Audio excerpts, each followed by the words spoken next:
Fala galera, sejam bem-vindos para mais um episódio de Backstage. Semana passada a gente falou do autor e compositor Lin-Manuel Miranda, que escreveu o musical mais popular da Broadway no momento, Hamilton. Se você ainda não viu o último vídeo, clica aqui agora. Então hoje a gente vai falar de quem foi Alexander Hamilton, da história real dele e por que ele foi tão importante para os Estados Unidos, que hoje, como vocês sabem, é a primeira potência do mundo. Vem comigo! Alexander Hamilton nasceu em 11 de janeiro de 1757 em Nevis, British West Indies, que é um conjunto de ilhas no Caribe. Ele era filho de Raquel Lavigne, francesa, e de James Hamilton, escocês. O Hamilton foi fruto de uma traição da mãe, que era casada com um homem chamado John Lavigne. Depois disso, a mãe foi expulsa de casa junto com Hamilton, e o pai biológico abandonou a família quando Hamilton ainda era criança. Em 1769, quando Hamilton tinha só 12 anos, a mãe dele morreu e ele ficou meio sozinho até encontrar um homem chamado Nicholas Kruger, que depois de ver o quão inteligente Hamilton era, resolveu mandá-lo para os Estados Unidos em 1773, onde Hamilton entrou para o King's College, hoje em dia Columbia University, renomada faculdade naquele tempo e hoje. Se vocês sabem, Columbia é uma das Ivy Leagues. Em 1776, depois do começo da Guerra da Independência Americana contra a Grã-Bretanha, Hamilton foi nomeado um capitão do exército americano. Ele aceitou trabalhar para o então general George Washington e teve como prioridade organizar a zona que era o exército americano naquela época,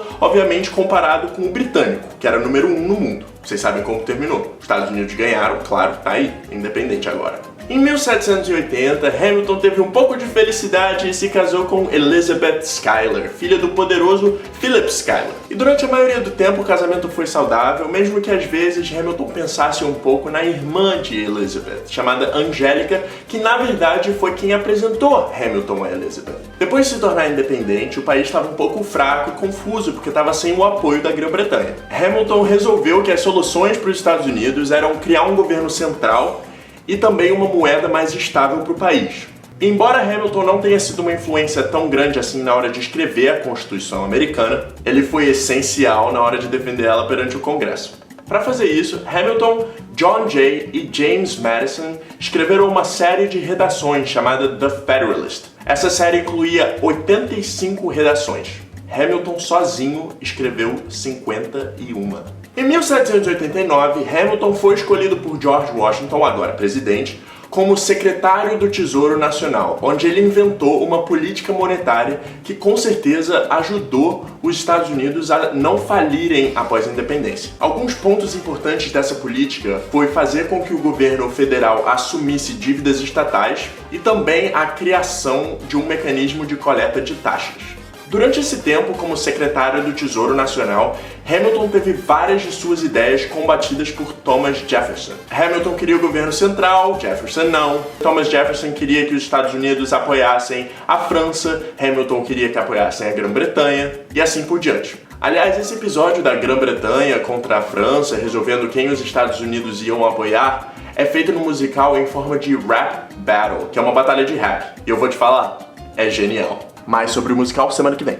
Em 1797, Hamilton se envolveu com uma mulher chamada Maria Reynolds, que era mulher de James Reynolds. O marido acabou ameaçando Hamilton, falando que se Hamilton não pagasse para ele uma certa quantia por bimestre, ele ia falar para todo mundo o que tinha acontecido. Hamilton decidiu pagar e fez com que alguns de seus inimigos políticos questionassem de onde estava vindo esse dinheiro. E para provar que ele não estava roubando o dinheiro do governo, Hamilton decidiu publicar umas cartas românticas que ele escreveu para Maria Reynolds, provando assim sua inocência e que esse dinheiro estava vindo do próprio bolso. E de volta à política. Em 1800, Aaron Burr e Thomas Jefferson se elegeram para a presidência do país. Depois de um empate, o Congresso decidiu que Thomas Jefferson ia ser o novo presidente dos Estados Unidos. Hamilton apoiou Thomas Jefferson nesse processo de decisão do Congresso, falando que mesmo que as ideias deles fossem diferentes, pelo menos Thomas Jefferson acreditava em alguma coisa e Aaron Burr não sabia o que estava fazendo. Aaron Burr acabou desafiando Hamilton para um duelo em 1804 em New Jersey, onde Hamilton acabou sendo atingido